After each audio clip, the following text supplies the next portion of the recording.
Yassas. Welcome to Greek Like Me, the podcast about all things Greek for Greeks, Hellenophiles, and anyone who's interested in learning about other cultures. I'm your host, Pamela Deotis Wood. Email us at stealthgreek@gmail.com to share comments, questions, and stories about Greeks, Greekness, or your own ethnic background. We're back with another December episode. Very weird Christmassy legend.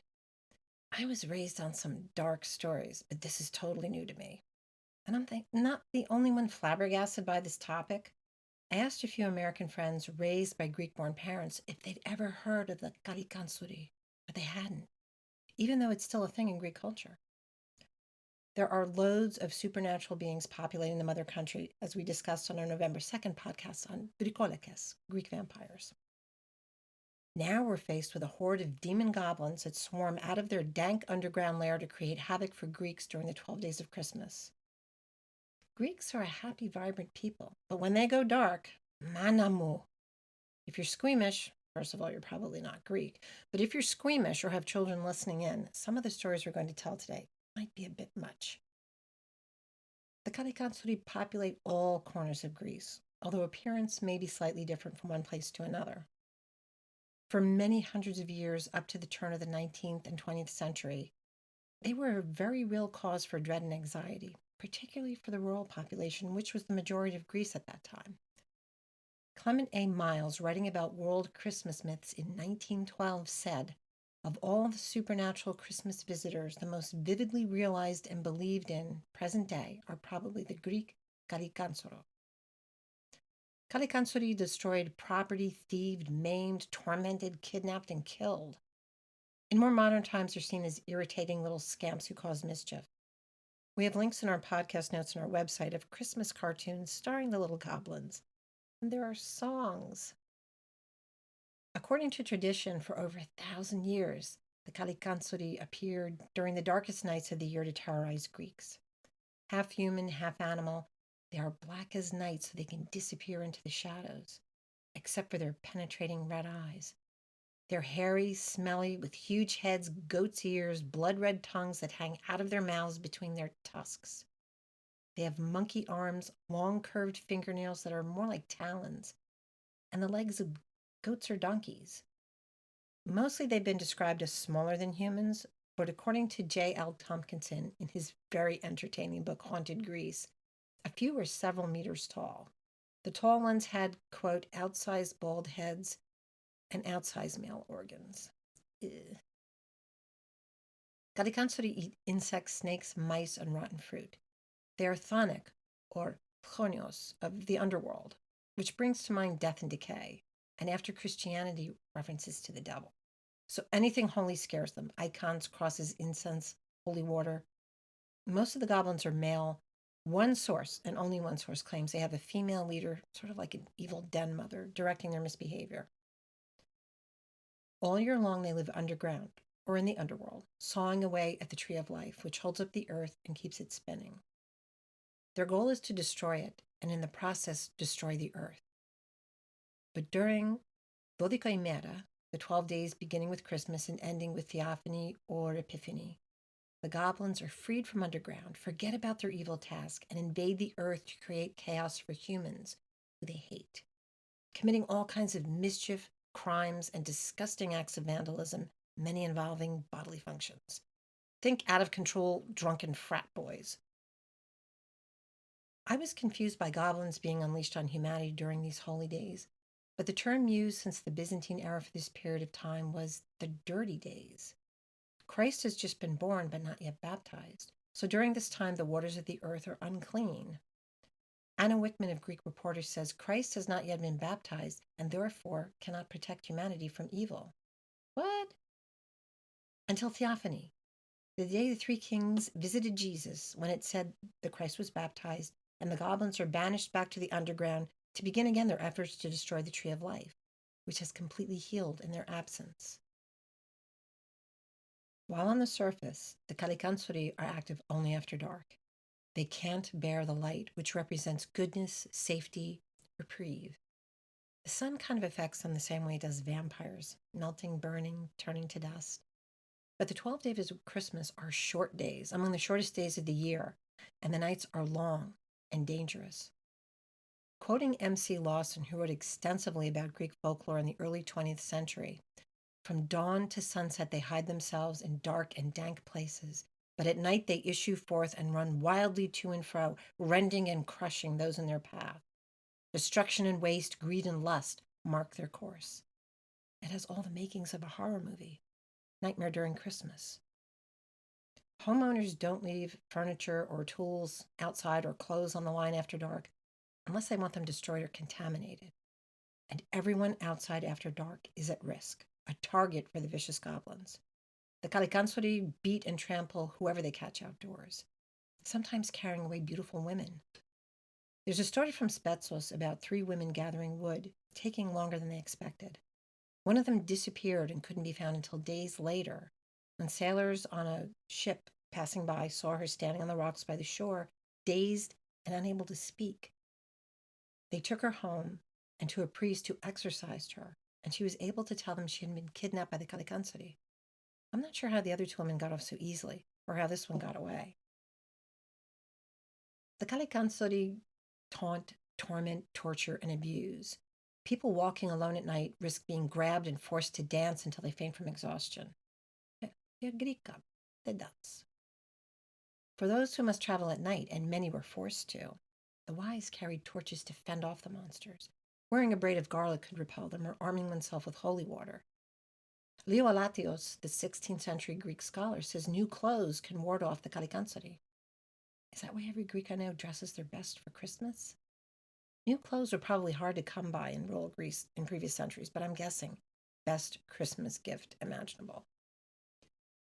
It wasn't just people wandering around in the dark who had to be vigilant. Flour mills seemed to have been a favorite target. The goblins would break in and gorge themselves on flour and defecate on the rest. If they caught the miller inside, he'd be tied and gagged, sometimes gagged with feces. The Kalikántzaroi could enter homes through the door by knocking and attempting to fool the homeowner into letting them in. But they also came down the chimney and could pass through a keyhole. I'm thinking early renditions of the Western Santa Claus coming down the chimney were kind of terrifying to people in Greece. And Greece would be kind of terrifying for Santa back then, as every Greek kept a huge fire burning in the fireplace to prevent any visitors coming that way.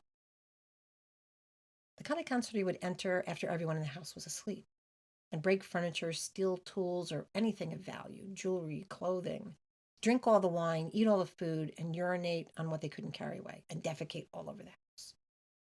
Like Vrikolakas, the Kalikántzaroi occasionally had the habit of sitting on people who were sleeping until they suffocated. But at least the Vrikolakas didn't break up the place or poo everywhere. Some accounts say the Kalikántzaroi would steal their victims' sexual energy. So during the 12 nights of Christmas, certain precautions had to be taken before turning in for the night. Maria Paravantes, whose website, The Greek Vibe, is a treasure of Greek travel tips and traditions, wrote a piece on these holiday monsters, sharing some of her mother's practices during the 12 days. All food would be tightly sealed against the Kalikántzaroi. The family paid attention to every noise in the house. Because the Kalikántzaroi jumped from rooftop to rooftop trying to find a way in and stole not only food but children, especially those born on Christmas Day, precautions were absolutely necessary. Paravantes says in spite of their penchant for eating vermin, the goblins love sugar, which is why many housewives would leave some sweets at different spots in the house to cajole them into being nice. But bribing the Kalikántzaroi is a more modern twist on the legend. In Cyprus, apparently fritters are thrown up on the rooftops for them, placating them so they go and bother some other less generous homeowner, I'm guessing. But the gruesome stories from a few generations back tell about a darker time. In Crete, the Kalikántzaroi were said to wear cradles on their backs made of thorns, used for carrying stolen babies back to their caves to drink their blood. Why do they sound like Lamia now? Demon baby killers of old. Crete is the only region where I read about blood drinking. Shepherds were at particular risk for the Kalikántzaroi because they often stayed out with their flock during the night or brought them back to the sheep pens after dark. The days were shorter, grass wasn't as easy to come by in the winter, I suppose. I'm no sheep herding expert, even though it was my papu's profession before he came to the U.S. But there are several stories about shepherds tangling with the goblins, so being outside in the dark while shepherding must have been a thing.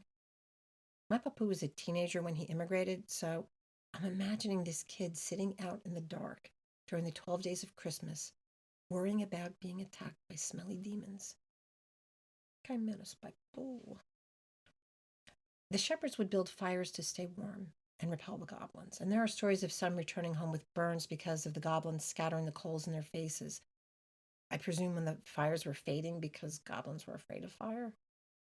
But the shepherds, like anyone else encountering these horrors, had to be careful not to speak to the Kalikántzaroi, as that would trigger an even more vicious attack, except for those who are extremely careful.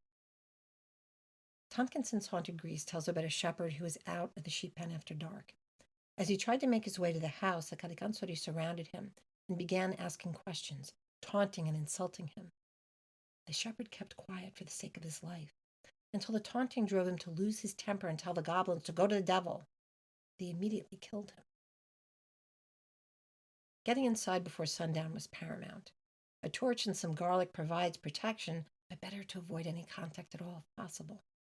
Once inside, the fireplace was key, as we've said, and it must burn continuously during the 12 days of Christmas, day and night.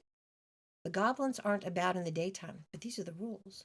And those rules sometimes get a little complicated. Some say the wood must be chosen by the head of the house. Is that a good luck thing? Or are we getting into the unclean woman muskaka that some religious leaders insist on because they didn't like their mamas? Anyway, the wood is best from a thorny tree, since that's the ultimate for deterring demons. It's called Christ's wood, or Christoskilo. Sprinkle it with dried fruits and toss it on the fire. The dried fruits might be meant to attract the goblins, the better to snuff them. In some parts of Greece, 2 or 3 different types of wood are used. One from an upright male tree like cedar, says a Greek writer at Archaeology Wiki, who got a lot of stories from his yaya. The second wood should be something like wild cherry or pear, a tree with offshoots to represent the woman of the house. The third piece of wood is meant to represent the kumbaro of the marriage, the officiant, like the best man. In some places, it's customary to throw wine onto the wood. In other parts, asparagus is thrown in there because it makes noise while it burns. In fact, the best woods are the noisy ones. Noise and smoke repel demons and snakes. Probably white incense is another good goblin repellent. And salt, which makes a crackling sound when it burns. I love it. Common household items that repel evil. In northern Greece, bonfires are still lit in the town square or at the highest point of the town. People gather around the fire to sing Christmas songs and ring bells, which offends the Kalikántzaroi. In the old days, they were goat or sheep bells. Ashes from the fireplace are scattered around the 4 corners of the house, the garden, orchards, courtyards, stables, and fields to keep evil at bay. A bonfire sounds like a community stash of goblin repellent. Any wood left over from the fires after the 12 days are pushed into the ground by farmers to help their crops grow. If anyone has family who still follows these rituals, please message or email us. I find this fascinating. If the 12-day fire went out before January 6th, the Kalikántzaroi would not only be able to enter the house and cause all measure of mess and destruction, but would urinate on the spot where the fire had been, and Tompkinson says it would never be possible to light a decent fire there again. So I guess the bonfires had to keep going for the 12 nights as well, or the little devils would pee on them, and there'd never be bonfires in the village square again. These little monsters are disgusting and apparently have toxic pee. Paravantes shares her baba's story of his mother. Paravantes' yaya would boil barley over the fire in the fireplace, so the Kalikántzaroi would be drawn by the aroma and fall into the pot. Keep out of my house, or we make goblin soup.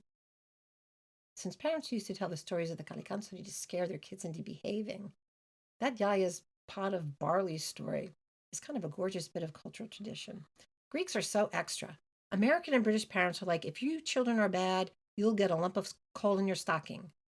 Greeks are, behave, pedya, or the goblins are coming for you. And I can cook them.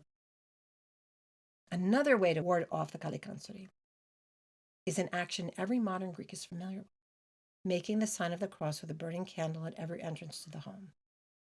Anthropologist Lukatos cited the chant of housewives in Sephonia while making their doorways with the cross. Christ is born, light increases, dark decreases. The act of marking the doorways is for repelling evil or putting a blessing on each entrance to the home. I grew up carefully guarding the blessed flame of my Easter candle on the way home from church at 1 o'clock in the morning in the car, so Ma could reach her arm up and burn the sign of the cross into the top of every door frame leading to the inside of our house. It's the soot from the candle that makes the mark. We'll try to add a photo on the sources page. This is universal Greek that I didn't know had an extra added effect on rampaging goblins. There are other ways to fend off the evil Christmas marauders. Burning a smelly old shoe would repel anybody, but it was a common way to protect the home from the Kalikántzaroi. Hanging a pig jaw to the front door. There is no explanation anywhere I look for why this would work. If they're Greek goblins, they would eat pork, given the chance. Incense, as we've said, is highly offensive to them. Incense is a method of carrying our prayers to God. So, makes perfect sense. Direct exposure to the sun kills, as we've said, or tossing the Kalikántzaroi into a bonfire. Besides being smelly and disgusting, the Kalikántzaroi are famously stupid, so the wise Greek might hang a sieve near the front door or a tangled ball of flax. The goblins are a little OCD and will try to count the holes in the sieve, never getting past the number 2 because 3 represents the Holy Trinity, and saying that number would burn them up in a puff of smoke. So they will count 1, 2, 1, 2 over and over again, or try relentlessly to untangle the ball of flax, so intent that the sun will come up before they realize it and burn them to ashes. I have stories, folk tales covering many years collected by Alatios, by Miles, Lawson, and Tompkinson. Many of the stories we're telling today are from Tompkinson's book. He collected them sometimes from the other writers. Check our sources page if you're interested, so you can find the book. There is a story from scariest that took place on the eve of Theophany, so the night before the reign of terror was to end. A man was returning from the local mill with 2 sacks of meal loaded on either side of his donkey, and he was leading the donkey home. He was only part way home by sunset, and he spotted the Kalikántzaroi on the road ahead. Quick thinking, he jumps on top of the donkey between the 2 sacks of grain and pulls an empty sack over himself. The goblins run up, but don't see the man they know was leading the donkey. Only 3 sacks of grain. They run back to the mill to see if he's there, as the man coaxes the donkey towards home. The Kalikántzaroi run back and forth a few times between the donkey and the mill, until the donkey finally reaches home and the man leaps off the donkey and hollers to his wife to let him in. The Kalikántzaroi chase him, but he gets in and the goblins bang on the door enraged. Typical me, I'm worried about the donkey. The wife calls out to them that she'll let them in if they'll count the holes on her sieve, which she lowers on a rope out of the upstairs window. Just before the sun comes up, neighbors see the goblins hanging around the front of the house counting the holes on the sieve. They summon the priest who chases them down, sprinkling holy water at them. I mean, relentlessly chases them as they run towards their cave, finally splashing the foot of one, which promptly falls off. The goblin's foot fell off when holy water touched it, and it somehow limped away. Apparently, there's a spot in Skiros said to be where this happened. It is called Kalikántzaroi foot, and I want to visit there. Another tale of a wily would-be victim from Skiros.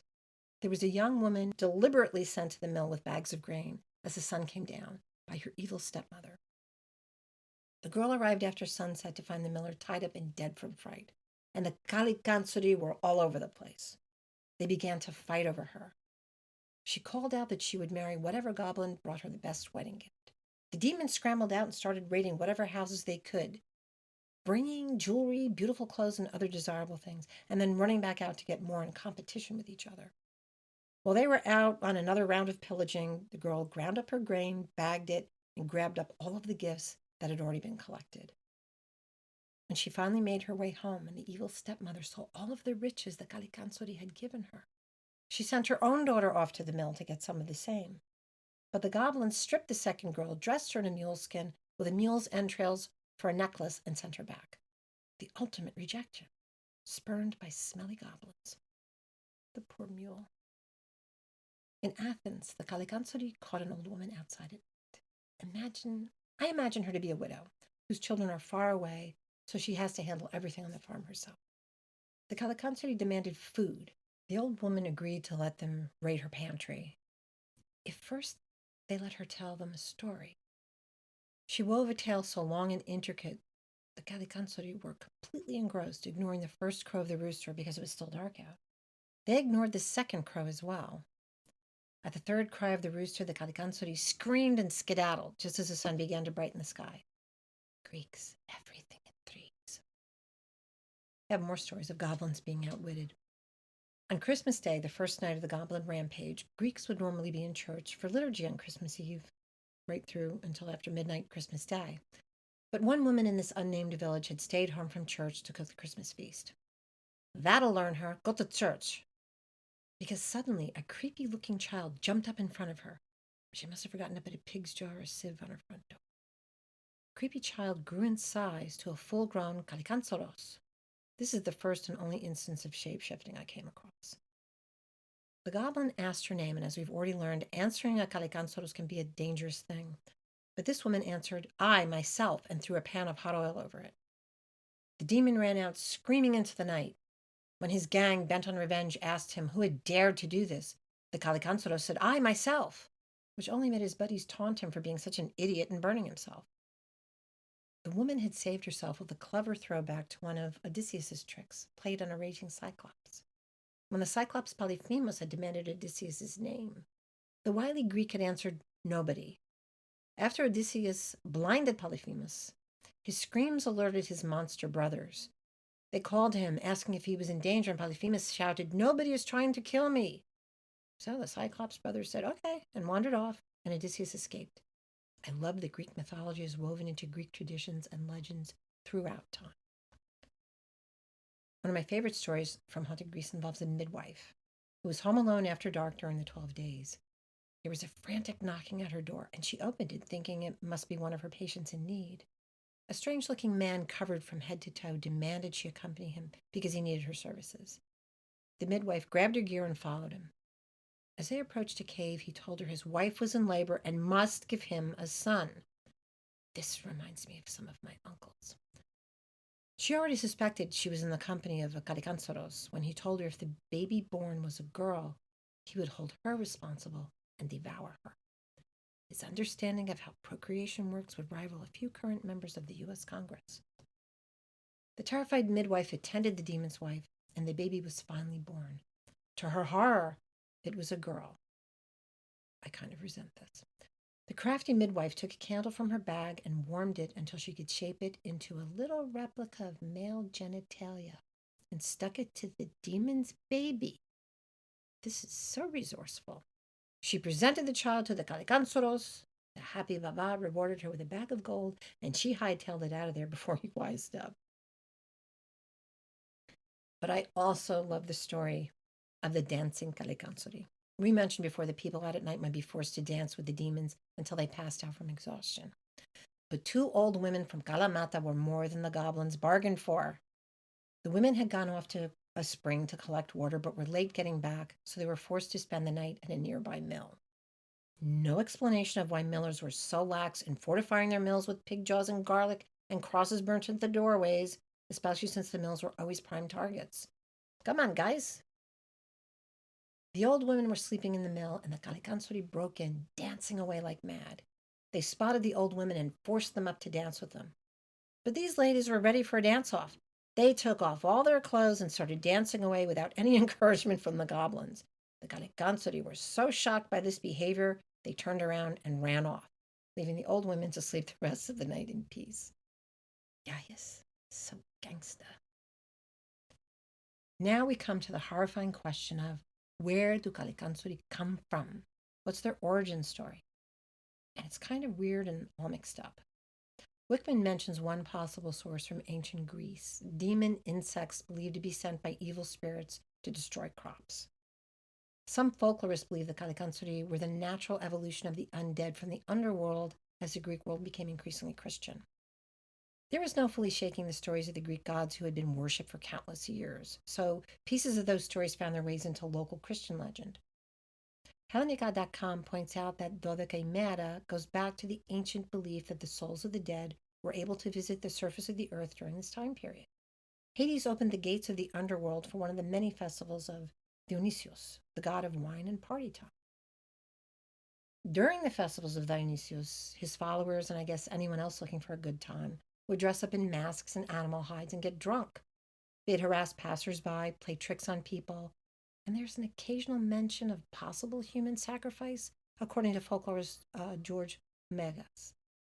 Miles says the weird forms of these partiers, the noise, the over the top behavior, may well have seemed demoniacal. The costumes at that time may have symbolized winter or the souls of the dead returning to earth to pester the living. During the Byzantine era and after the fall of Constantinople to the Ottoman Turks, these costumes frightened people. Early on, maybe the revelers of the old religion took pleasure in taunting the members of the new cult in town, Christianity, which didn't go for debauchery. In later years, after the pagan religions had been outlawed, the costuming was taken up by men who enjoyed an excuse to go wild, kind of like America's Mischief Night in some cities. Makes me think of the original Star Trek series episode Return of the Archons. Everybody goes mad and misbehaves during festival. Vedanta Kuli said in his writings in the early 20th century that goblins were conflated from Byzantine mischief making. There's still a custom in parts of northern Greece of dressing up in animal skins and going door to door to sing and accept gifts. Have a fritter, you demons, and be on your way. Megas says in some areas of Greece, people have dressed with hideous masks to scare off the Kalikántzaroi, but that sometimes these folks would walk around town scaring the kids. Now, these writers were from the earlier 20th century. Tompkinson does mention some of this, but I don't know if people are still running around dressing like that and scaring people. Somebody's going to have to message me and let me know if that's still going on. According to Hellenica.com, the word Kalikántzaroi was used by early Christians to describe pagan carnival goers who often dress like animals and look for trouble. And Megas mentions the early church possibly using the goblin legend to put an end to pagan partying. So some Western historians believe the Kalikántzaroi to be the cultural descendants of satyrs and centaurs, or Pan himself, which makes no sense to me. Pan was the god of the wild, shepherds, flocks. He was a freaky-looking god, but he was a good guy. Ditto centaurs. I've read Kalikántzaroi translated as beautiful centaurs, which is really crazy. The Greek word for this is similar, kalos kentavri, but kantharos means beetle, which ties in with the evil crop-destroying insect. I could throw similar words, similar sounding words at you that mean different things all day. So I don't buy the beautiful centaurs bit. That makes no sense at all. Satyrs were creepy, hypersexualized, mischievous drunks, so okay, I'll buy that. In time, an old wives' tale appeared and was believed by many that a baby born on Christmas Day was at risk of becoming Kalikántzaroi when grown. Tompkinson says this was punishment for the parents for sacrilegiously bringing a child into the world on the days on which Christ himself was conceived and born. So you're not supposed to conceive your child on the day Jesus was conceived, and you're not supposed to give birth on the day Jesus was born. I would think a baby on Christmas would be a blessing. But I can almost feel the Alexandros Nuna smack me in the head with her pandolfa and warn me it was the height of insolence to bring a baby into the world on the day that belonged to the Panagia, the all-holy mother of God. Listen, Maria is the mild, humble, loving saint of my childhood, so I really don't think she'd mind. But I was also raised that if you boast or try to steal the spotlight, you are bringing evil onto yourself. So maybe this is how this fits in. Don't horn in on the big day for the mother of God. Some sources say a baby born any time during the 12 days of Christmas is at risk for turning into a Kalikántzaroi. I am one of those. I was supposed to be born on Christmas. I was born the day after New Year's. So maybe explains a lot. And FYI, anyone born on a Saturday could see and talk to the demons. If you are so irreligious as to become a mother on Christmas, you must act immediately to nip this potential demonization of your child in the bud. Binding the new baby with lengths of garlic or straw is a must, and singeing the baby's toenails will absolutely prevent the child from ever turning into a Kalikántzaroi. 16th century writer Aliatos says parents must burn the soles of the baby's feet and remove their toenails, because babies without toenails can't become goat-footed Kalikántzaroi. The Encyclopedia of Vampire Mythology says the child born on Christmas will become a goblin if it is not immediately bound up in garlic and straw and held over a fire until its toes are blackened. And that's why Child Protective Services was invented. On Zakynthos, one of the Ionian islands, only a Christmas Eve birth was forbidden. On Santorini, one of the Cyclades islands, it was believed that Yaludes, the vampiric female demons we talked about in our vampire episode, were actually the rare Lady Kalikántzaroi, who were born on Christmas Day while the day's gospel was being read in church. As adults, they would sleepwalk during the 12 days near ponds and streams and drown anyone they encountered. The potential victim would wake them up immediately if they wanted to survive. But if their mothers had thought to nail a blessed palm onto the front door at the birth of the child, all of this could have been prevented. Elenica.com says the goblins may have been people who had never been baptized or had committed terrible crimes that turned them into monsters. Leo Latios faithfully cataloged Greek myths and legends, but personally believed the Kalikántzaroi were the result of indigestion after 12 days of feasting during the holidays. He says they have the characteristics of a nightmare. And I would think living in the dark in rural Greece would just be a scary proposition altogether. Real or imagined, Greeks are finally released from the fear of injury and torment from the nasty little goblins on January 6th, Theophany, or Epiphany in the Western churches. Then armies of priests head out to visit the homes of their flocks, bearing incense, a handful of basil leaves, and a bowl of holy water to bless the houses. In the old days, fields, fountains, stables, and bodies of water were also blessed to counteract the goblin pollution. I don't know how much of this goes on in Greece. We get our houses blessed. But Avantis calls this a custom of spiritual rejuvenation and inner cleansing. The Kalikántzaroi call it the time to skedaddle back underground, re-enter the underworld from whatever caves or tunnels or cracks in the earth they came from. Lawson included in his work a poem written from the point of view of the goblins, and I don't know who wrote this poem. Quick, be gone, we must be gone. Here comes the pot-bellied priest with his censer in hand, and his sprinkling vessel too.